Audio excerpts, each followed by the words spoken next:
I'd like to speak to you today about something that happened in Germany and Austria at the end of the 18th, beginning of the 19th century. People like Kant, Schelling, Fichte, Hegel, Goethe, Schiller, the Schlegels, Novalis, Mozart, Beethoven, Schubert, a raft of poets, great scientists, gathered together and created an eruption of culture that boggles the mind. Today I want to take an instance of that and show you what it means. But before we do that, just think of what this is all about. What made this period of history so important? What were they looking for? What were they reaching for? Well, they were reaching for a star. But what was that star? In the middle of a cauldron of turmoil, in the middle of chaos, in the middle of dynamics that were clashing, value conflicts, they were seeking a unity, a oneness, and they were reaching for it and never actually getting it. But they got closer and closer all the time. What is this mystery? The mystery is that out of these clashing dynamics, these value conflicts, there is possible death. But out of that can come life, even eternal life. And this is the core of Bildung. Why is this important? Why is the life beyond life important? Because it's part of that reach, part of the reach of the human spirit for something beyond him, something that seems to correct what is wrong inside of him. So now, in order to get a closer look at this particular mystery, let's take a piece that was created by Franz Schubert. This was created towards the very end of his life. It was a piece given no great name, 3 piano pieces. And what it amounted to was another set of impromptus, but maybe with a very special unity to it. So let's take a look at these 3 piano pieces and see why they were important and why they were expressive of something that was so central to Bildung, the reach for transcendence. The first of these pieces is almost a celebration of pain, agony, the movement towards death. A poem was written by Ludwig Rellstab, Herbst. Its Deutsch number was 945. 3 piano pieces, the Deutsch number was 946. So almost at the same time, you had this poem and you had the 3 piano pieces. Here's what the poem says. The winds howl a cold song of death. The field is barren, the trees stripped bare, and you're going to hear this in the music. O field of flowers, O sun-soaked meadow, you disappear, as do all the dreams in my life. The clouds rush by, so dark and gray. Even the stars are gone with their heavenly blue. And just as the stars desert the sky, so does hope abandon us in life. Well, what a way to start a piano sonata. Days of spring graced with rosebuds, Once with you, I pressed my darling to my breast.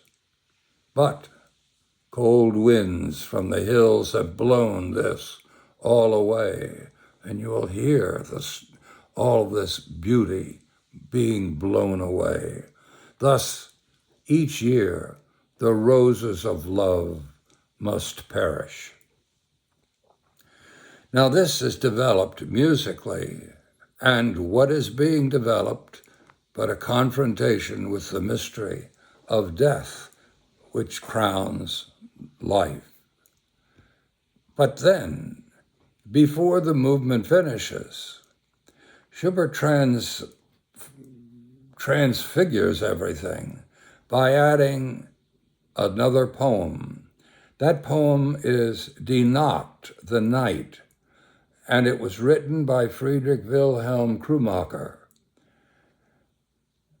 How lovely you are, gentle, lovely, heavenly peace.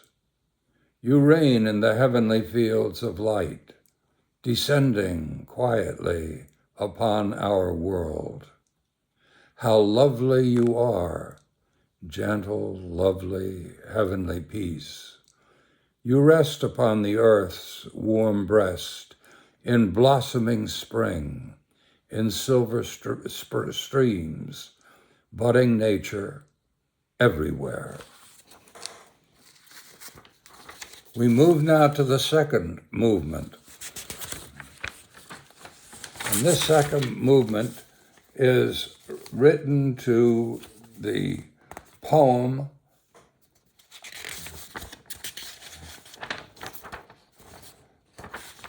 Widerschein, Reflection, by Franz X.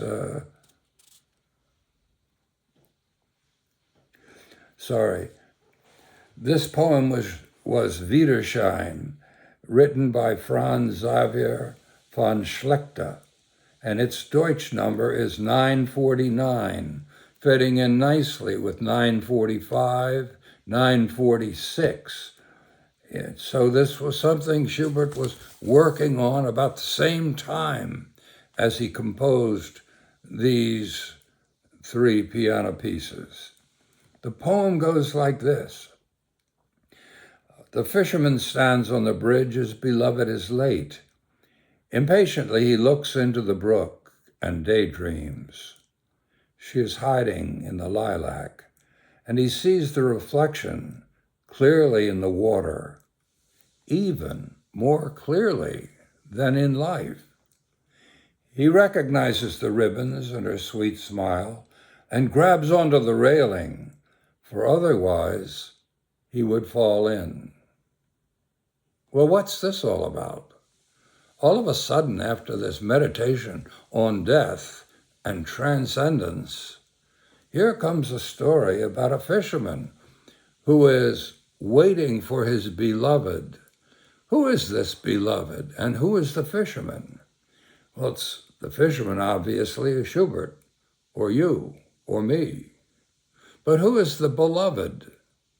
Well, the beloved is everything beautiful, the object of all desire, the other in life that attracts the self. It is the beautiful woman. It is the beauty of nature, the stars, the mountains, the skies, everything. And this beloved is late. She hasn't appeared. So the fisherman is impatient, and he's standing on the bridge and saying, where is she? She's not here. Well, she's hiding in the lilac, and he sees her reflection clearly in the waters of mythology, the waters that of what is secret in the heart, in the inner life of each one of us. He sees her there more clearly than in life. And he recognizes her, recognizes the ribbons, her sweet smile, and grabs onto the railing lest he fall in. And here is, in a sense, the soul of Bildung. Here is the soul of this vision of what life is all about. Life is all about a reach for transcendence, and that transcendence is symbolized by the beloved, this woman. She is, in religious terms, the bride of God, the bride of Christ. She is all that man wants and seeks. She is where God becomes incarnate for him. So what then is the meaning of this poem, and how does he express it in the music? Well, first of all, he just lets you go through the poem and hear it, but then he goes back and develops this last bit. He grabs onto the railing, for otherwise he would fall in, because he is so deeply attracted to this beloved. And then, after going over the poem yet one more time, he gives a rhapsodic expression of the beloved, who is there reflected in the waters more clearly than in life. In the third movement, there is an ending to the whole thing by singing a psalm, Psalm 92. And how wondrous it is to thank you, eternal God, to sing your name most high. In the morning we extol your kindness. In the evening, your faithfulness. Our lyre and psaltery sing their praise. We thank you with our harps. Lord and God, your works give me delight. How deep are your thoughts? The fool cannot understand them. Unthinking people are puzzled. The evil seems to triumph, but they shall go down forever. For you are eternal, O God, eternal. So here is this praise of the God who invites us through the beloved, who invites us through all of nature, through the recreation of a harmony between nature, between all the chaotic dynamics that seem to threaten death, to bring out of these a unity, a productive tension where before there was only destructiveness. So now listen to the music and watch the words as Schubert brings this out.